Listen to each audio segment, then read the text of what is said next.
Okay, good morning, good afternoon, or good evening, everybody. Today is Wednesday, January the 5th, 2022, and I believe it's the first Kraken we're doing in the year 2022. I usually don't make a big deal of those kind of things. I'm not really much of a, I don't see much significance in, oh my gosh, new year, new this and that, again.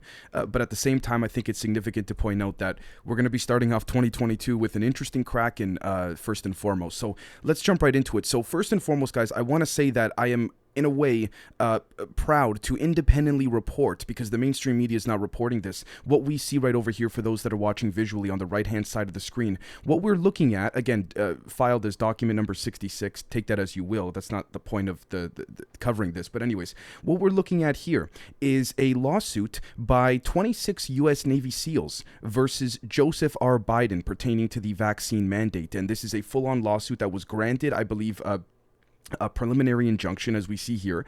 So I don't think YouTube they'll take us down for anything at this point in time. But I mean, in pure legal theory, I don't think YouTube could take me down for anything. With that being said, what we're seeing here is a total of 35 individuals, if I'm not mistaken, 26 of them Navy SEALs, a handful of them are also technical ordnance officers. These people, these are serious people, and I would dare to say, again, I know there's many different moving parts of the government, but you and I, whether you're in North America, Europe, you name it, we wake up every morning peacefully, soundly, because individuals like this, in addition to many other agencies, don't get me wrong, because of individuals and SEALs like this doing their job. I know a lot of you out there know the amount of respect I have for the military. And I gotta say, I know that I don't have much of a reach compared to the mainstream media, but guys, this has to be put out there. This needs to be covered, because not only, it's one thing if the lawsuit was filed and that's it, but now the injunction to move forward on the suit has been granted. And we see here, if we scroll down, this has been issued and signed off by United States District Judge Reed O'Connor. So clearly it's legitimate. I mean, if we jump back very quickly to page 15, I just wanted to read a very quick excerpt before we get to the rest of the news. But what we'll see here is that, and I quote, SEAL number 26 missed the opportunity to receive treatment despite his pending religious accommodation request. Second, some plaintiffs have suffered injury because they submitted religious accommodation requests.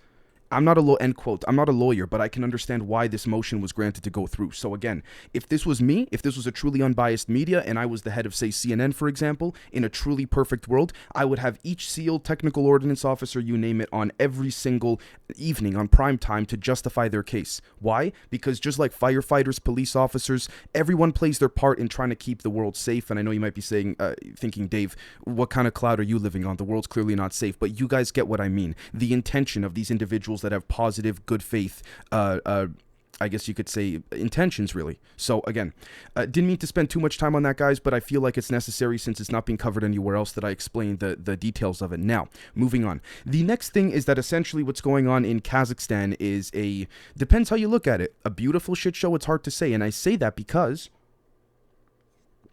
the people of Kazakhstan literally overthrew the government, I think, overnight, at least as I was sleeping. I'm in Eastern Standard Time.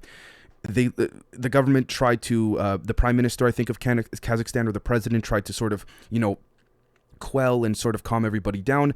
The people overthrew the Kazakhstan military. I don't know the strength of the military, to be fair, so I don't want to comment and make it seem like it's some big thing. But at the same time, any nation's military, big or small, gets overthrown by the people. That's a big thing. Now, with that being said, I don't want to call myself an anarchist, but at the same time, as I have to be consistent with myself and my talking points, if this is what the people want and they did not agree with the leadership, whether it's the legislative branch or they didn't agree with the militaristic side of things, look, if this is what the people want in the masses, so be it. And I'll be honest with you guys, the people don't seem to be very anarchy-ish, if that makes sense. Based on the footage I've seen, they seem to be quite organized and civil relative to them overthrowing a government. But, and again, in a way, it's not for me to say if it's good or bad, if the government was overthrown. Because, again, I'm not living there. I don't know the circumstances. So, again, as I say, folks, please decide for yourselves. But yes, Kazakhstan is a shit show right now. Ironically enough, maybe it's not, because, if we sort of cross over to the other side of things that we cover on the show,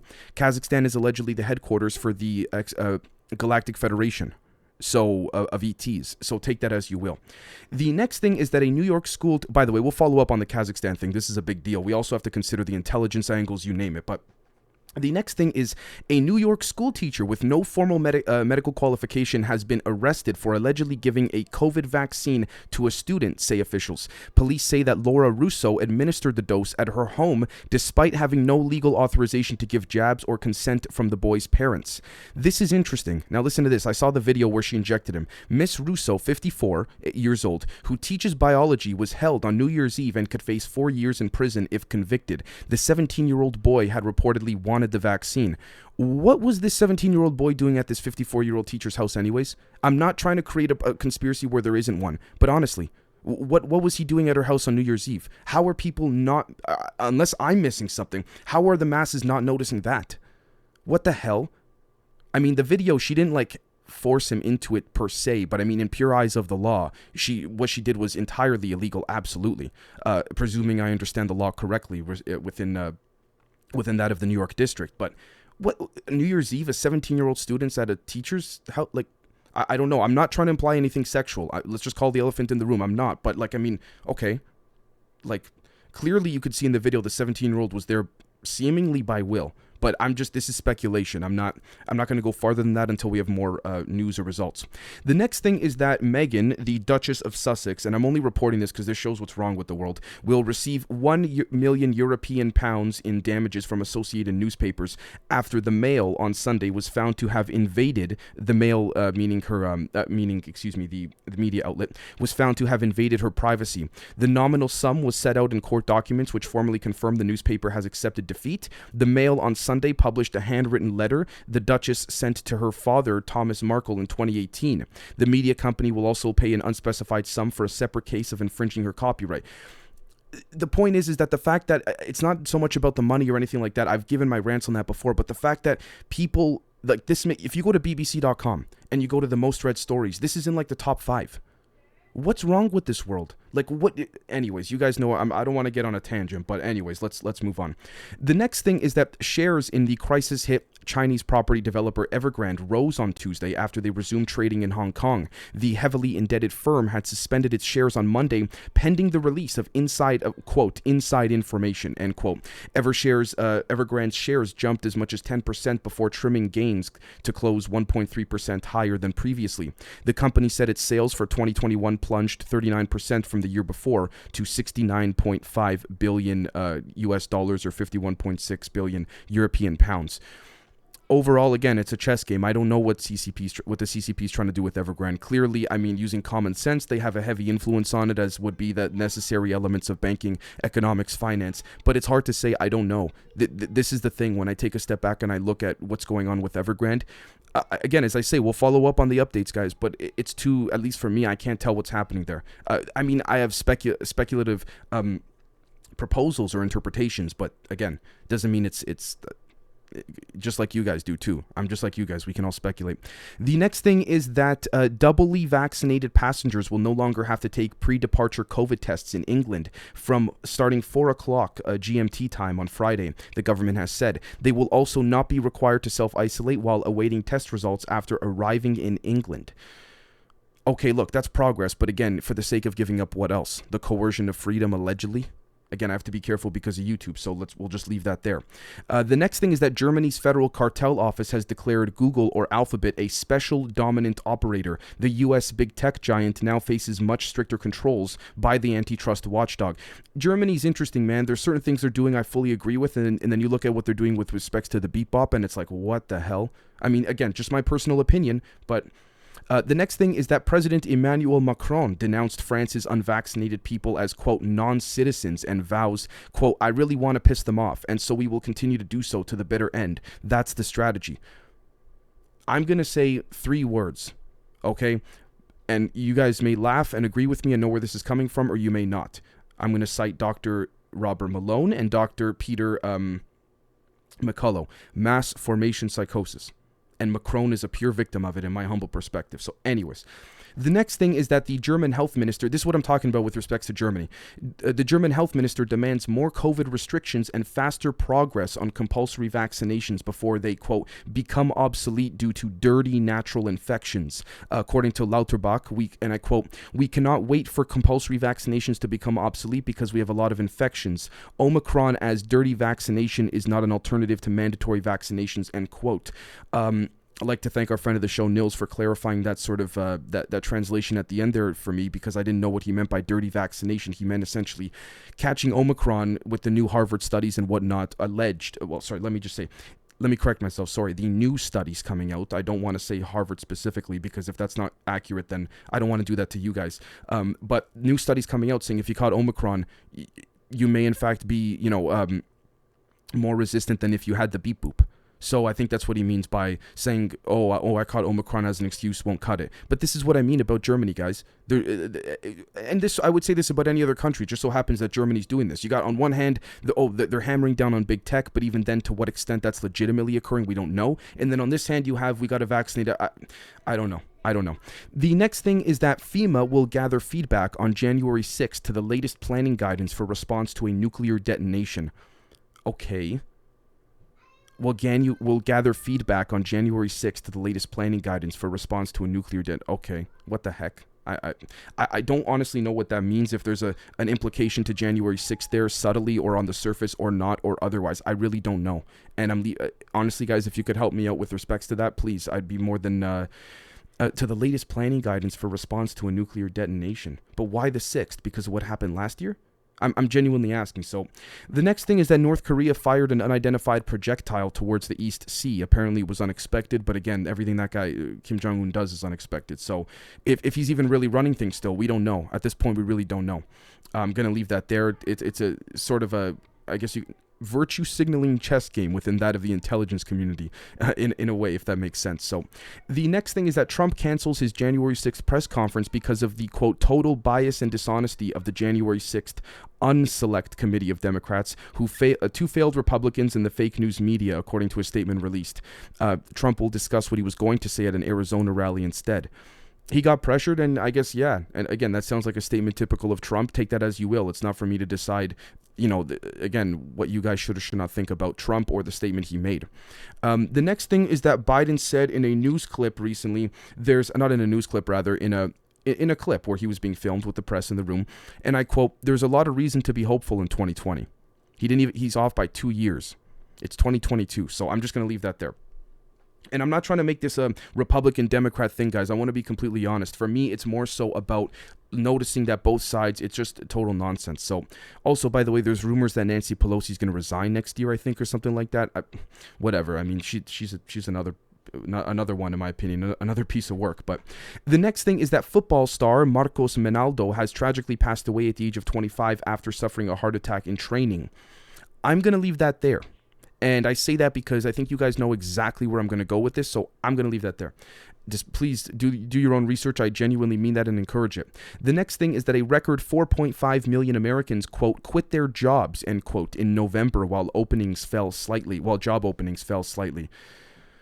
I don't know. Again, compared to what Biden said he was going to do, I mean, everything's just a mess. It's just a mess. I just opened the Twitter on the right-hand side for those watching visually to change it up a little bit, but the Navy, working with the FBI and Coast Guard, now appears to have ruled out civilian activity or U.S. military operations as plausible explanations for UAP encounters.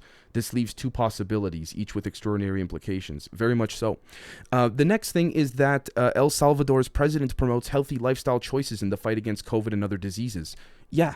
And then, ironically enough, go figure, the CIA's taking jabs at him. I'll let you guys, put that one together for yourselves, and I really do mean that. Maybe I'm wrong, or maybe I'm implying a negative connotation, but the next thing is that, according to Canada, new data from Ontario, the province of Ontario, of which I'm from, suggests a third mRNA dose or booster has a, quote, vaccine effectiveness of only 37% for Omicron. In 2020, the FDA said they would not accept vaccine efficacy for less than 50%, yet the FDA and CDC are advising a booster for Omicron. Even for children now. This is factually accurate. This is according, again, this is cited from medrxiv.org. I mean, I don't know. Again, I'm saying this for YouTube, specifically for those guys, so take that as you will. I really do mean that. They said, it's true, FDA said they would not accept a vaccine efficacy less than 50%, but we notice now the waning of these vaccines. Not only that, but whether boosters or main ones or whatever you want to call it, or initial ones, it's just a mess. It is. The efficacy look at the news headlines from the mainstream media. Every week or two, it keeps dropping. The logic is totally whatever. The next thing is that Italy's Prime Minister Mario Draghi and his ministers consider the compulsory vaccination for citizens over the age of 50. Again, I'm going to leave that there. Please, formulate your own perspective, and I really mean that. The next thing is that Twitter has created a dedicated team to, quote, monitor any harmful content, end quote, on the January 6th anniversary. There's some stuff I'm going to bring up in the upcoming members episode pertaining to that because of new evidence that's come to light that sort of factors into a larger picture and narrative here, but okay, again, take that as you will. The next thing is that in the UK, calls grow to revoke Tony Blair's knighthood. Good. Petitions demanding former Prime Minister's award by Queen Elizabeth II to be blocked because of his role in the Iraq War has attracted a lot of support with respects to his knighting being blocked. Yeah, F that guy, in my humble opinion. Like, look at the guy. He looks like a shape-shifting lizard. I mean, not to say that all shape-shifting lizards are bad, but you guys know where I'm going with that. The next thing is that the software for the BlackBerry smartphones won't be available to work after today. I guess it's one thing if we can even call them smartphones anymore relative to how far back they've fallen behind. But again, we also know that they've sort of they attempted to rebrand themselves as a commercially oriented company, if I'm not mistaken, with respect to software infrastructure and platforms, and not so much focusing on the consumer end of things. The next thing, and this is crazy, a reality star who was making, if I'm not mistaken, it was about 40,000 or 38,000 European pounds a week.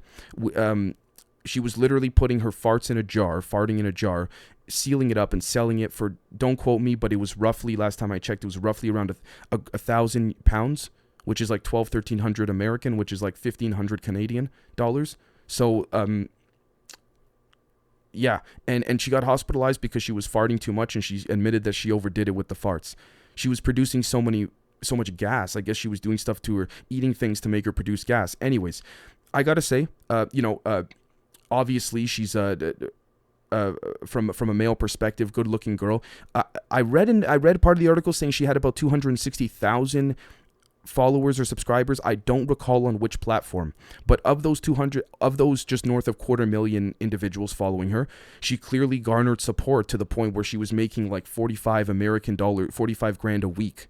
If we convert that roughly to American dollars. That's nuts. Anyways, but look, hey, if people were willing to pay, it's a free market, so, and I really mean that. But the next thing is that Uyghurs in Turkey file a criminal case against Chinese officials. Hisham Abu Hawash, who was detained without charge or trial, Uyghur Muslims in Istanbul accuse Chinese officials of committing genocide, torture, rape, and crimes against humanity. Again, they have every right to do so.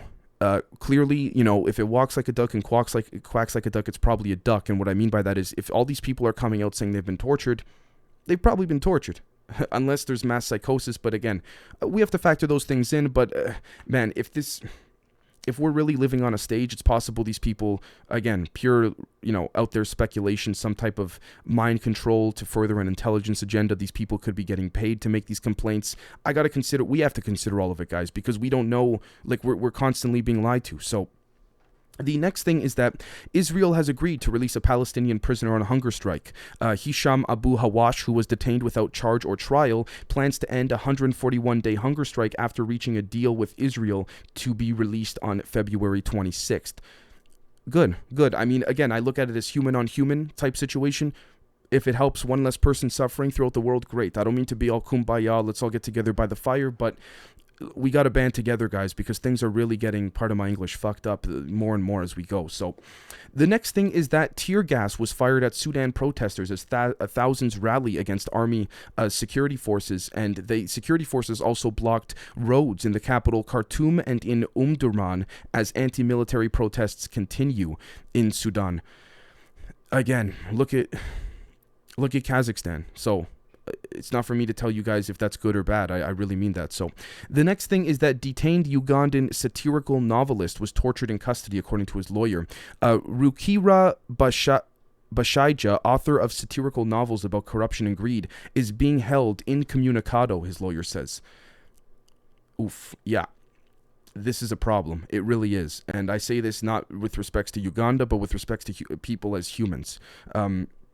Again, I'm not on the ground. I don't know the exact situation, but you look at it from an external point of view and it's like, sheesh, this is tough. This is getting real tough for people who are just simply trying to report or make content, whether it's satire, fiction, nonfiction, you name it.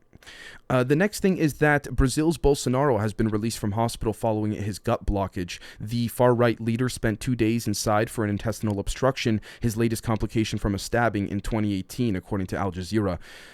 I don't know if we should call him far-right or far-left, if I'm being honest. I don't know enough of his politics to say. If he's self-described the far-right, then so be it. I don't think it would be fair for any news outlet to label such individuals that way. Not trying to defend Bolsonaro. I'm just trying to play it down the middle. But again, yeah, we know the world we're living in is not neutral. So the next thing is that the U.S. has charged a Colombian man over the Haiti president's assassination. The U.S. Justice Department accused ex-member of Colombia's military of participating in a plot to kill Jovenel Moise in July. Please forgive me if I butchered the name there. Could be that that was not even the individual. At this point, we're so far down the rabbit hole of not knowing what happened there with respects to Haiti's president. Who knows at this point? I'm not even going to pretend like it could be anything at this point. So let's not speculate and make up a bunch of imaginary scenarios. The next thing is that in Colombia, at least 23 died in clashes between armed rebel groups. Colombian human rights ombudsman expresses deep concern over violent escalation in the eastern border area near Venezuela. Again, yeah, fair point. Presuming this is not some type of coordinated intelligence operation, and I gotta call it like it is, like it could be, rather. Sorry, not like as it is. We don't know that for certain, but